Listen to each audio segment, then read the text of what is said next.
What's up YouTube, this is iTweaks here. And as most of you know, there was an Apple event today where they announced a bunch of new products and software as well as releasing iOS 7.0.3. So in this video I'm going to be going over the discovered changes with you as well as giving you some hands-on examples of some of the updates and fixes. So to get started, you can see here that they fixed the widespread iMessage issue that prevented iOS 7 users from sending or received messages, as well as the lock screen bypass security flaw, the blue screen of death when using iWork apps. It also added iCloud Keychain to keep track of your account names, passwords, and credit card numbers across all your approved devices. It also adds a password generator so Safari can suggest unique, hard-to-guess passwords for your online accounts.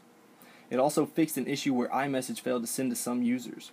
It fixed a bug that could prevent iMessage from activating. It also addresses an issue that could cause Siri and VoiceOver to use a lower quality voice, and it fixed an issue that could cause VoiceOver input to be too sensitive, as well as fixing an issue that could cause supervised devices to become unsupervised when updating software.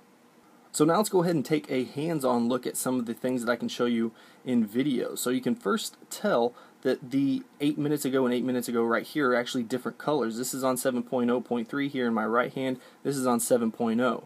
So you can see that this is actually blue and this is gray. So this goes for the separators as well. So these little lines right here, this is blue and 7.0 is still gray.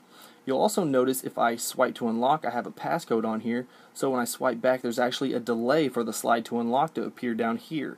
So that gives you a ample time to actually unlock your device using your fingerprint sensor or your Touch ID. Also, if you look closely, you can see here on the 7.0.3, I have my text right here all bolded. Alright, so it's kind of hard to tell when they're not side by side, but if I go ahead and go into our settings here, and we'll go into the settings here as well, and you'll see that I have the bold text on. So I'll show you that I have bold text on in this as well. Alright, so you can see that right there. Now if I go into the phone application, you can see that there's actually a bold face on the 7.0.3. So it translated over into the dial pad on 7.0.3 when it didn't do so on 7.0. And you'll also notice the animations. As you can see, I'm getting a crossfade when I go in and out of applications. And when I go in and out of applications on the iPhone 5 on 7.0, you'll notice the zoom animations. Now you're not going to get that on 7.0.3 if you turn on the reduce motions. So we'll go into general, and you can see here if we go to accessibility and the reduce motion is on. And if you look right here, the reduce motion is on right here as well. So you'll notice that there's a huge difference in that. There's just a crossfade right there, so that's going to help you guys that are getting motion sickness when messing with your phone. It's not going to do that anymore, hopefully. Also on the iPhone 5s, there was a huge discrepancy in the motion sensor. So if we want to calibrate this real quick, let's do that. Actually, I already did this once. I'm not sure why I'm having to do it again.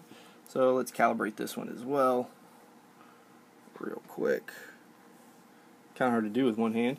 Now let's swipe over, and now let's put them down right here. Might be kind of hard to see, but you can tell that they're both at -1 when this would usually be way off. So they fixed that issue on the iPhone 5s, so there's nothing to worry about there. So if we bring down the spotlight here and we type in something, let's say Breaking Bad episode list. I may have spelled it wrong, it looks like I did, but you can still see that you have the options there to search the web or search Wikipedia. So two awesome things that we are glad that are back in iOS 7.0.3. So if you guys figure out anything else or any other features or updates and fixes in iOS 7.0.3, be sure to let me know in the comments below. Alright guys, if you enjoyed this video, please hit that like button. If you want to see more of my videos, then go ahead and subscribe. Also, don't forget to like my Facebook page and follow me on Twitter for updates. If you haven't checked out my gaming channel, go over there and stop by and say hey. Alright guys, until next time, peace.